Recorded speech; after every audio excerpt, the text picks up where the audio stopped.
Hi there. Over recent weeks I've talked a lot about looking for steamers and drifters in the pre-race market, and to do that automatically we've been using something called the selection historical relative odds condition. So here we have an example of this, and in this particular case what we're doing here is we're looking at the horse in the first row in the Betfair order of the grid, and we're looking to see what its price is currently when the rule fires and comparing it with what it was 2 minutes ago. So in this particular case it's looking for a horse, or looking to see if this horse has dropped by 5 ticks from 2 minutes ago. Now the problem, or the main problem with this particular condition, is that whatever time frame you specify here, you've got to have the market open for that length of time in order for Fairbot to essentially monitor the market and get the odds, even though it's only looking for the odds at the beginning of that time frame and comparing it with the odds at the end of that time frame. It needs to be open for that length of time. There isn't a condition, there isn't an API call that Fairbot can make to Betfair and say, hey Betfair, tell me what the odds were on this runner 10 minutes ago. It needs to be able to collect that data live, as it were. And that can be a pain if you've got lots of markets open at the same time. There is an alternative method that you might want to use, although it's not an exact duplicate in that it doesn't necessarily find exactly the same runners, but it could be something you might want to consider, and it only requires a snapshot at the time that you want the rule to fire. Let me just illustrate my point. If you look at this race that's actually just finished, you can see the winner. If you look at his SP was significantly less than the runner beforehand. So the question is, did that runner, winged one, did it come in a lot? In other words, did it shorten in price? Or alternatively, did the one before it light the night up? Did it drift drastically in price? But what you can do is you can make the assumption that anything that's shorter than the one beforehand, keeping in mind that the order set up by Betfair when Betfair first opens the market is based on the projected odds of the field at the time the market's opened. So usually when the market opens, first of all, those runners are arranged in odds order. And those odds will only change as the market evolves and bets are taken in the run-up to the race. So in this particular case, we can make the assumption that winged one has shortened in price over a prolonged period of time. And that's why it's shorter than the one above it. Although, as I said earlier, there is the possibility that light the night up is actually a long-term drifter compared to winged one being a steamer.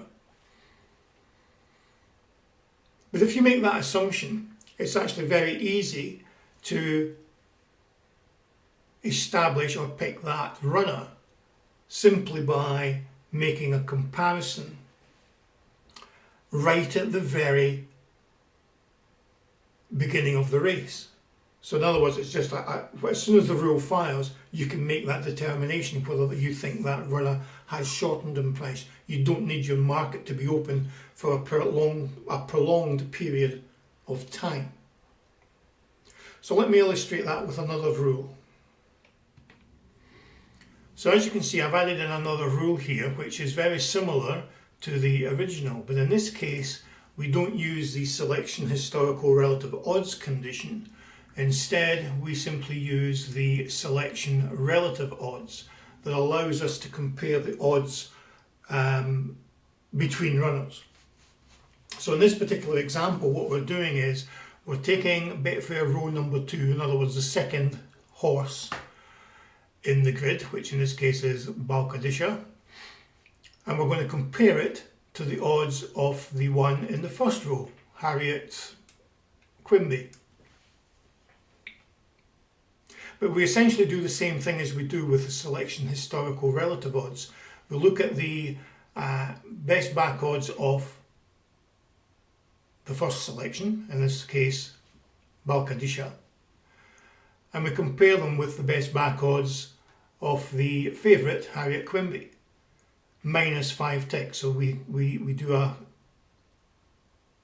we specify the number of ticks we want the second horse to be below the first horse before it becomes a selection. And that's all there is to it. This rule, however, is only going to compare the first 2 horses. What you need to do is then, to do the rest of the field, you need to copy this and then edit it again. So this time we're going to compare horse 3 and 2.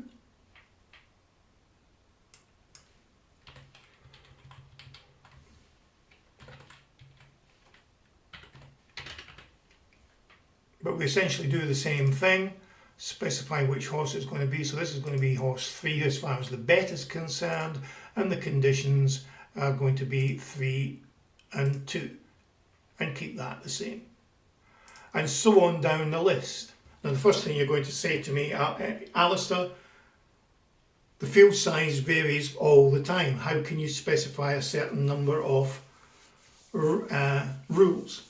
What I would tend to suggest you do is, if you want to try this, specify perhaps up to 10 rules where you've done compare 2 to 1, 3 to 2, 4 to 3, 5 to 4, and so on. But just do that 10 times. So in races where there's less than 10 runners, those extra rules will simply flash up an error saying that the selection couldn't be found, but effectively that rule will be ignored. And for fields where there's more than 10 runners, the rules will only consider the first 10 in the market. All the other ones will be ignored, and I would tend to ignore the other ones anyway. They'll be lower down in the card, they'll be at much higher odds, there'll be less money on them, and so on and so forth. So you can try that, and you can use exactly the same technique to look for drifters. The 2 points being is, first of all, you do not have to have your market open for a prolonged period of time to cover the time frame for your historical relative odds condition. Instead, you can just take a snapshot as whenever these rules are configured to fire. The other one is that doing it this way, you'll never find the first in the card as a steamer or drifter, depending on which way you're looking at it. And thirdly, what I mentioned earlier on, who's to say that your selection is actually steamed? It could be that the one it's being compared to has actually drifted badly. But that's an assumption that you just have to make as an alternative to using the selection historical odds. I used this method here to find that winner there. If only it was always that easy. Okay guys, thanks very much. Speak to you later.